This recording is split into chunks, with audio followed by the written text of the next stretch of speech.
I was thinking to myself, what do I want to read this year? It's kind of an overwhelming question because I own almost 200 books that I haven't read yet. And there are also so many new and exciting releases coming out that I would like to buy and read ASAP. So I thought it made sense to do a little TBR planning and make a video on every single book that I want to read in 2024. I set my Goodreads reading goal for 90 books. So I'm gonna show you guys the 90 books that I think I'll read this year. This could totally change, which is honestly kind of exciting. I'm making this list not to like hold myself to this list, but because I think it'd be really fun at the end of the year to react to this video and see if I actually stuck to all the books I predicted I was gonna read this year, or maybe my reading taste totally changed this year and I read like 90 sci-fi books. Who knows where the year will take me? But right now, these 90 books reflect my book taste. Hey, you decided to join us. Thank you. Little live studio audience. I broke this video up into sections. And first up are book of the month books. I've got some new book of the month books that I just got for my January subscription. And then I've also got some previous book of the month books that I got in 2023 that I didn't get to yet that I really want to get to this year. Okay, first off, a book I'm just so excited to read in general this year, and also so excited that it's included in my Book of the Month subscription, is Ruthless Vows. This is a sequel to Divine Rivals, and Divine Rivals was the last book I finished in 2023, so this would honestly be a perfect way to start off 2024. If you haven't read Divine Rivals, I loved it. It's an enemies to lovers romantasy, but it's not your typical enemies to lovers. I thought it was very vulnerable and emotional. There's a lot of made up gods and mythology, which was very cool to read about, so I'm really looking forward to the sequel. And then I also really want to read First Lie Wins. This is a mystery thriller, and the description for this book sounds so juicy. It says, Evie Porter has everything a nice Southern girl could want. A doting boyfriend, a house with a white picket fence, a tight group of friends. The only catch? Evie Porter doesn't exist. When I read that line, I was like, add to my Book of the Month box right now. And if you're not familiar with Book of the Month, they are an online book subscription box. Their goal is to help readers discover new books and also to promote new and emerging authors. And what I'm so excited about is that Book of the Month launched audiobooks. I have always been a big audiobook girl. Any way I can get my hands on an audiobook, I will. So now the fact that I can get them through Book of the Month is so exciting. So now Book of the Month members can choose to get an audiobook or a hardcover book every single month. And I love that just every aspect of the Book of the Month experience is so fun. I love going on their app every month and seeing which books are going to be offered that month. Then your books arrive in this bright blue box and you get a unique bookmark. I love seeing what little fun sayings they're going to have. This one says, this book hits the plot. How cute. And new members can get their first hardcover for just $5 with my code RESET. That is insane. Like, imagine getting any book for $5, let alone a new release hardcover. And that brings us to the next 3 books that are on my TBR. The first one is Butcher and Blackbird. This is honestly like one of my most anticipated reads in general. Like, it has been on my mind ever since I heard about this book, I think in October. It's a romance between 2 serial killers. That just sounds so good. I read the Mindfuck series in 2023. It was one of my favorite series of the year. And that is a romance involving a serial killer. And ever since I read that book, I was like, I need another book that will give me that same feeling. And I'm hoping that it's this one. Then we have Love Theoretically by Ali Hazelwood. I have loved every single adult romance that I've read by Ali Hazelwood. And in 2023, the only book that I read by her was Check and Mate, which I did like Check and Mate, but I didn't love it. It was her first young adult book and it just didn't quite hit for me. So I'm very excited to get back to her adult romances because I know I love them. If you're unfamiliar with her book, she's very known for writing STEMinist romances. So most of her characters work in science somehow. And I think this one is pretty similar to her other books. It says it involves rival physicists. Okay, and then last Book of the Month book is Before I Let Go by Kennedy Ryan. I actually don't know anything about this book, but I read one book by Kennedy Ryan before that was called Long Shot. It's a sports romance and it was so good, but it was so sad. So I've had this book on my shelf for a while and I know it's gonna be good, but I also am pretty sure this one is gonna be sad as well. I like sad books occasionally, but I do think I have to be in a specific mood just because most of the time I think I want to read for fun and for joy. So whenever I'm in the mood for a sad romance in 2024, this is going to be the first one I go to. Now for new releases. The one I think I'm most excited for this year is Happily Never After by Lynn Painter. I love Lynn Painter so much. I would buy this book no matter the plot, but then when I saw the plot, I got so excited. Our 2 main characters are professional wedding crashers. Like, how fun and unique and original is that? Basically, our main character is on her wedding day, but she does not want to go through with this wedding. So she hires a professional wedding crasher to ruin her wedding, basically, and then she starts working with him and crashing weddings with him professionally. And of course, they fall in love. Then we've got Funny Story by Emily Henry. I will say I was a little mixed on her last book, Happy Place, just because it was a more serious book. It had a ton of depth, which I appreciate, but I think I prefer her more lighter, fun, witty, banter-filled romances like beach read, people meet on vacation, book lovers. So I'm not sure where Funny Story is gonna fall, but I can already tell from the summary there are so many good elements. First of all, our main characters are opposites, which Emily Henry is just the best at, like banter and enemies to lovers. Our main character also, her dream is to be a librarian, which is so cute. And our two main characters are roommates, which is so fun with the forced proximity. I actually just paused the video to pre-order the next book I'm going to talk about, which is Bride by Ali Hazelwood.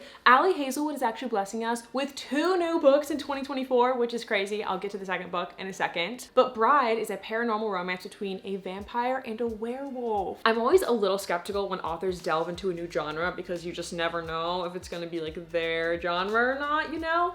But for some reason, I have a really good feeling about this one. I think Ali Hazelwood is gonna kill this book. And then we have Not in Love, which sounds a little bit more like her typical books. It says, a forbidden secret affair proves that all is fair in love and science. At first I got scared when it said affair, that they were like cheating on their partners with each other or something like that, which is not cool. But don't worry, they are work rivals. She works at this startup and he's trying to take over the startup. So they're getting together in secret. Then we have The Paradise Problem by Christina Lauren. I've read a Christina Lauren book in a while, so I'm excited to get back into their books. And this one has a very unique plot. We have Anna, who's a starving artist, and Liam, who's wealthy, and he's in line to inherit a huge fortune, but he has to be married for 5 years. So the pair has to fake date so he can get this inheritance, and he also has to introduce her to his family, and she is like not wealthy at all. So I think it's just gonna be really fun seeing their worlds collide. Then we have Swift and Saddles, which comes out this year. This is the sequel to Done and Dusted, which I still haven't read, so I'd like to read both of these books in 2024. I mean, just look at the covers. Like, is that not reason enough to read these books? I know they take place in a small town. Each book follows a different couple. In the first book, the guy is like a small town bartender, and in the second book, the male love interest is a cowboy, and it's just really reminding me of the Chestnut Spring series, which I love. Then we have the breakup tour. Okay, look at this cover. Is it not giving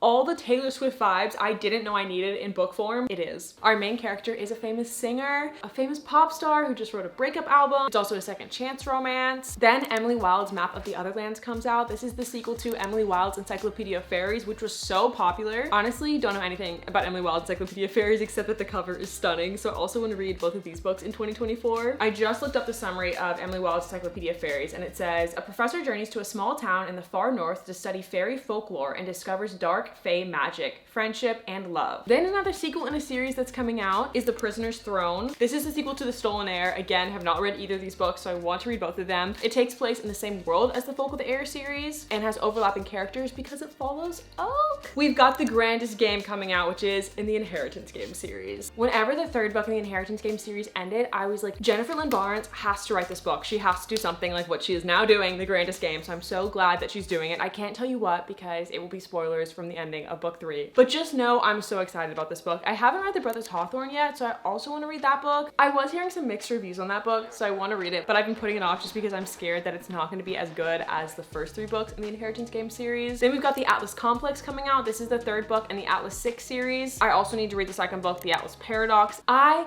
loved The Atlas 6 so much. It was one of my favorite books of 2022. It's fantasy, it's dark academia, very intellectual. I don't know if that's the best way to describe it, but it made me feel smart reading it. And it follows 6 characters competing to get into a secret society. Then we have A Touch of Chaos coming out. This is the last book in the Hades Persephone series. I love this series. Another fantasy romance involving gods and mythology. This book is fun because there's so much politics, which I love, but it's also a very spicy romance, so it just feels like all of my worlds colliding. Such strong fantasy and romance elements. Then we have Daydream by Hannah Grace. This is the 3rd book in the Maple Hills series, and it's Henry's story. I know if you have read Icebreaker, everyone's favorite character was Henry, and we are finally getting his book.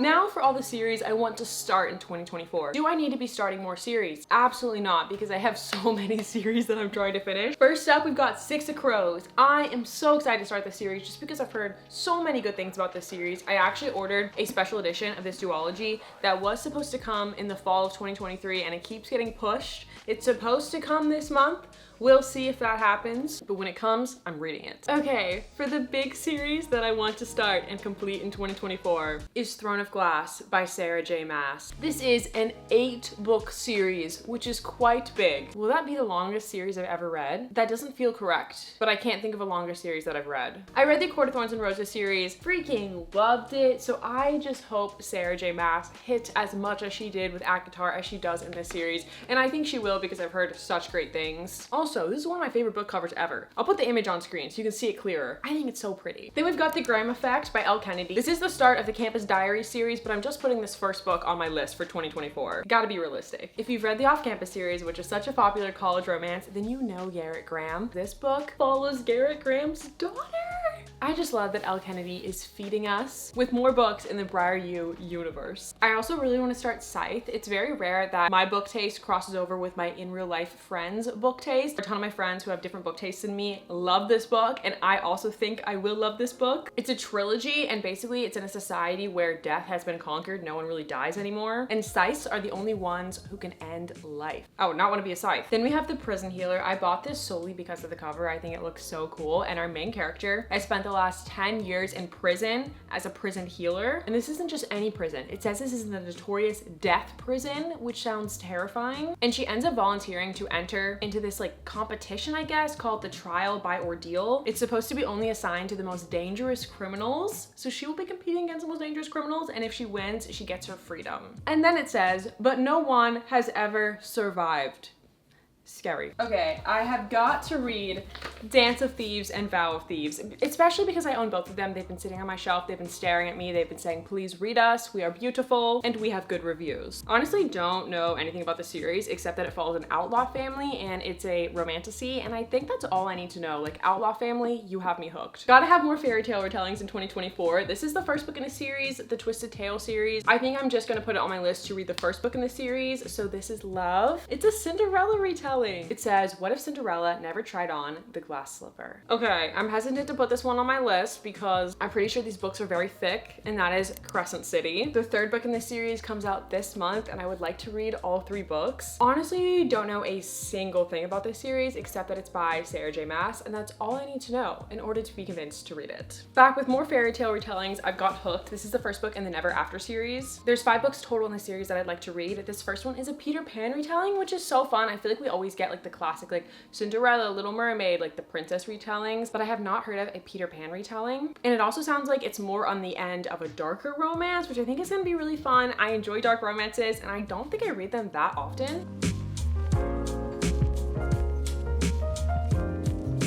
I really want to read Wild as the Witch by Rachel Griffin. I read Bring Me Your Midnight by Rachel Griffin, and it was one of my favorite books of 2023. It follows witches. It was so good. I literally still can't stop thinking about it. So I just want to read more books by Rachel Griffin. And this is another witchy romantasy. Another romantasy is Spinning Silver, and this one is a Rumpelstiltskin retelling. So another fairy tale retelling, but a unique one. I don't think I've even read Rumpelstiltskin, so I might do that first. Basically, our main character can turn silver into gold. And this is a standalone fantasy. That's the main reason I want to read it, because I just love fantasy books so much, but they are, for the most part, huge series, which I love, but sometimes you just want to commit to a single fantasy. Okay, one goal I have for 2024 is to read more memoirs. I read I'm Glad My Mom Died in 2023, loved it, and I'd like to read more nonfiction about people's lives. I really want to read Spare by Prince Harry. I really know nothing about the royal family, so I think this one is going to be really fascinating. I also really want to read The Woman in Me, which is Britney Spears' memoir. I think it's going to cover so much about fame, motherhood, mental health, all about her conservatorship and how assumingly horrible that it was for her. I've just heard so much about her on the news and on social media, so I would love to hear her own personal story from her. And the last memoir that's on my list is Down the Drain by Julia Fox. I don't know a ton about Julia Fox. I watched a review of Jack Edwards reading her book, and he loved it. He said it was so good, so that made me really excited to read it. I think she has had a very unique life, and she really is just gonna spill it all in this book. I really want to read Tomorrow and Tomorrow and Tomorrow. Everyone said such good things about this book.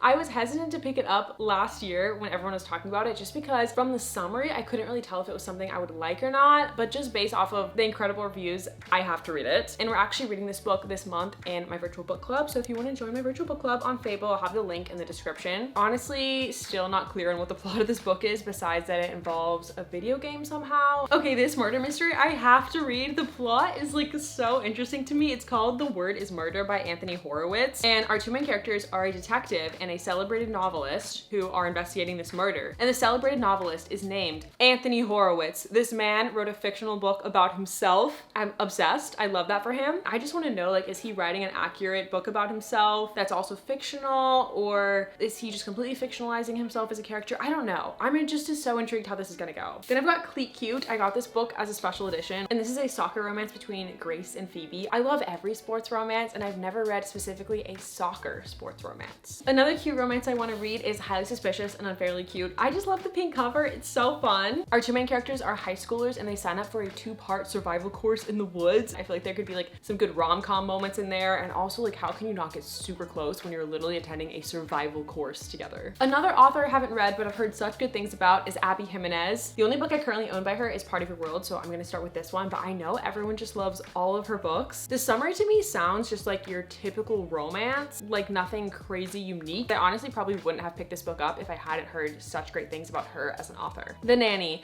This book intrigued me because our main character is an OnlyFans creator, and I just think it's so interesting. A lot of times in books, I feel like authors ignore like social media or phones or just like very typical modern day things because it could date the book, or sometimes I feel like authors are kind of cringy with how they write about really modern things like TikTok and stuff. So yeah, I'm just so intrigued what this author's take is gonna be on OnlyFans. In My Dreams I Hold a Knife. I have owned this book, I think for 2 years now. There's been 2 spooky seasons that have gone by that I haven't read this book, so I have to read it this year because it sounds so good. It involves 6 friends, 1 college reunion, and 1 unsolved murder. The Soulmate Equation by Christina Lauren. It is about a DNA-based matchmaking program. So our main character basically submits her DNA to figure out who her perfect match is, and her match is none other than the founder of this matchmaking service. Okay, Keeper of Enchanted Rooms. I really want to read this book. I've been putting it off a little bit because I read Legends and Lattes, which is supposed to be a really cozy fantasy, and I didn't love it. And I think this one is also supposed to be a really cozy fantasy, so I'm just scared of the cozy fantasy genre right now, but it sounds really cute. It's about a magical house, and one of the characters works at the Institute for the Keeping of Enchanted Rooms and has been trained in taming magical houses, which is so cool, so unique, so quirky. Then we have Trailed. This is nonfiction. It's actually a true crime book. I don't know that this is like the first true crime book I would have picked up. I got this, I think, in a blind date with a book box, but I would like to read at least 1 true crime book. I love watching true crime documentaries, so I just think this is a new genre that I'm going to really love. Say You Swear is a sports college romance that has such high ratings. So I was like, I have to read it because I love all college sports romances. The summary honestly is very vague, so I'm not super sure what it's about, but I know that the sport is football, and this book is thick, so I'm assuming it's gonna be a slow burn. Yeah, it's over 500 pages, and I also love slow burns. We have Sinner's Isle. This is a book that was sent to me, so I don't actually know if it has good reviews or not, but the plot sounds so good. It involves an island full of witches, and our main character, Rosalinda, is a witch, and she actually has to flee her island, and that's where she runs into the Prince of Pirates. Like, how fun to have a witch and Prince of Pirates. Both of those characters intrigue me so much, and the island that they're both stuck on also sounds really interesting.